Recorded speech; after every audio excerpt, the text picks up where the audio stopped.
Class 10 board exam 2025 जो exam latest आने वाला है एग्जाम, उस एग्जाम को कैसे आप बढ़िया नंबर लाने के लिए कितना मेहनत कर रहे होंगे आप खुद जान रहे होंगे। अगर आप बेहतर मेहनत कर रहे हैं तो आप बहुत बेहतर स्टूडेंट हैं। मेहनत नहीं कर रहे हैं, ऐसे ऐसे बुक को बनाकर चाहिए, क्योंकि ये बुक लिखा हुआ है रीड एंड पास, यानी पढ़िए और पास हो जाइए। लेकिन आपको कुछ पढ़ना पड़ेगा। ऐसा थोड़ी ना है कि आप उठे पुठे और एग्जाम में सीधे बैठे।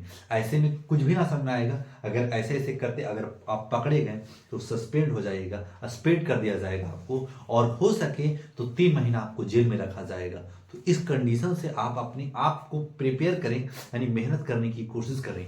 वो जमाना नहीं रहा जब चोरी चला करता था, अब कैमरे का जमाना है। अगर कैमरे की निगरानी में आप पकड़े गए तो आप समझिएगा कि आपका क्या हाल होगा, और आपका परिवार का क्या हाल होगा। कि मतलब आपके परिवार में एग्जाम देने भेजे, आप चोरी से आप पकड़े गए तो पकड़िए नहीं जाइए। आप कोशिश कीजिए कि कुछ पढ़ कर जाइए, ताकि हम खुद अपने से लिख सके।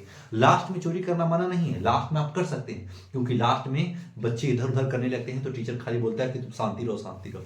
तो इस तरीका से समझना है। लास्ट में यानी जब आधा घंटा पहले आप कुछ देख सकते हैं, यानी टिक आउट कर सकते हैं, कुछ बना सकते हैं। आप शुरू से कुछ नहीं कर सकते, क्योंकि आप कड़े निगरानी में रहिएगा, कैमरा की निगरानी में रहिएगा।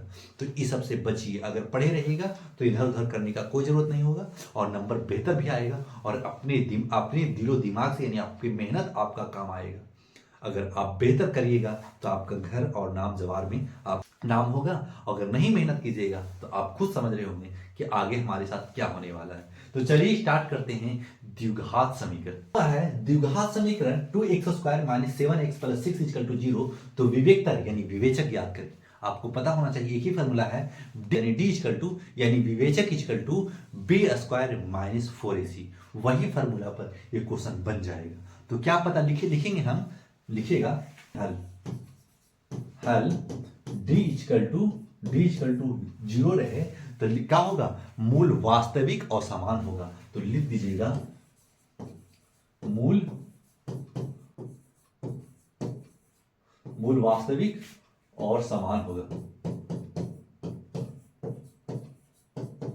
समान होगा।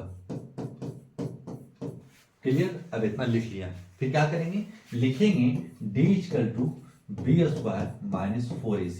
कुछ नहीं, यही फॉर्मूला लिखना है। फिर b² है सर, तो क्या करेंगे, आपको पता है कि फर्स्ट a होता है, सेकंड b होता है, थर्ड c हो जाता है। तो b हमारे पास कितना है, -7 का होल स्क्वायर कर लीजिएगा। 4 है तो 4 ले लीजिए, a हमारे पास 2 है तो 2 लिख दीजिएगा, c हमारे पास 6 है यानी 6 है तो 6 लिख दीजिएगा। और इसका यूज करेंगे, लिखेंगे या नहीं लिखेंगे, इसको लिखने का कोई मतलब नहीं है, क्योंकि ये क्वेश्चन आपको हम फॉर्मूला बता दिया कि अगर इसमें के रह जाता ना तो ये काम आ जाता। इसमें के नहीं है तो सिर्फ इसको ही सोल्व कीजिएगा। लेकिन आपको एक कॉन्सेप्ट अलग से बता दे रहे हैं कि ऑब्जेक्टिव में आएगा तो आप कैसे सोल्व कीजिएगा। आप डायरेक्ट अगर बोल देगा कि मूल वास्तविक और समान है, तो अगर 0 रह गया तो मूल वास्तविक और समान होगी। ये हो जाएगा ऑब्जेक्टिव का क्वेश्चन। अब 2 नंबर का क्वेश्चन इस तरीका से बनाना पड़ेगा। क्लियर। तो लिखेंगे b², 7 का स्क्वायर 49 हो जाएगा, क्या कि माइनस स्क्वायर पे माइनस माइनस प्लस हो जाता है। -4 दूनी 8 और 8 छके 48 यानी घटाएंगे तो 1 आएगा, यानी d = क्या आ जाएगा, डिस्क्रिमिनेंट यानी विवेचक हमारा 1 आ गया। तो लिख देंगे, जो कि अतः